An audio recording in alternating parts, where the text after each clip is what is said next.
അമേരിക്കയും ഇറാനും തമ്മിലുള്ള സമാധാന കരാർ ഇന്ന് ഒപ്പുവെക്കുമെന്നായിരുന്നു നേരത്തെ ട്രംപും പിന്നീട് മാധ്യമങ്ങളുമെല്ലാം പറഞ്ഞിരുന്നത്. പക്ഷേ ഇന്നത് ഒപ്പുവെക്കാൻ സാധ്യത തീരെയില്ല എന്ന് മാത്രവുമല്ല, ഇറാൻ അല്പം പിന്നോക്കം പോവുകയും ചെയ്തു. ഇതിന് തൊട്ടു പിന്നാലെ ഡൊണാൾഡ് ട്രംപ് AI-യിൽ സൃഷ്ടിച്ച ഒരു ചിത്രം തന്റെ ട്രൂത്ത് സോഷ്യലിൽ അദ്ദേഹം പോസ്റ്റ് ചെയ്യുകയുണ്ടായിരുന്നു. സമാനമായ ഒരു ചിത്രം ഇതിനു മുൻപ് ഒരു കനത്ത ആക്രമണം ഇറാനിൽ നടത്തുന്നതിന് മുമ്പും ട്രംപ് പോസ്റ്റ് ചെയ്തിരുന്നു. അതുകൊണ്ട് തന്നെ ഈ ചിത്രത്തിന് വലിയ പ്രാധാന്യമുണ്ട്. ഈ ചിത്രത്തിൽ ഒരു കമാൻഡർ ഇൻ ചീഫിന്റെ വേഷത്തിൽ ഡൊണാൾഡ് ട്രംപ് ഒരു ബൈനാക്കുലറുമായി നിൽക്കുകയും കടലിൽ നടക്കുന്ന യുദ്ധസമാനമായ അമേരിക്കൻ വാർഷിപ്പുകളുടെ പ്രകടനം വീക്ഷിക്കുകയും ചെയ്യുന്നു.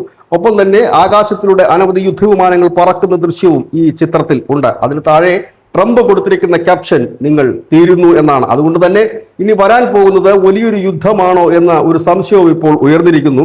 കാരണം ട്രംപ് നേരത്തെ പറഞ്ഞിരുന്നത് ഈ കരാർ ഒപ്പുവെച്ചില്ല എങ്കിൽ തങ്ങൾക്കൊരു പ്ലാൻ ബി ഉണ്ട്, അതുകൊണ്ട് നടപ്പാക്കുമെന്നാണ്. ഇനി പ്ലാൻ ബി എന്ന് ഉള്ളത് ട്രംപ് ഉദ്ദേശിച്ചത് ഒരു വലിയ യുദ്ധത്തിലേക്കാണോ? കഴിഞ്ഞ ദിവസം ഖാർഗെ ദ്വീപ് പിടിച്ചടക്കുന്നത് അടക്കമുള്ള കാര്യങ്ങളിലേക്ക് നീങ്ങും എന്ന് പറഞ്ഞിരുന്നു.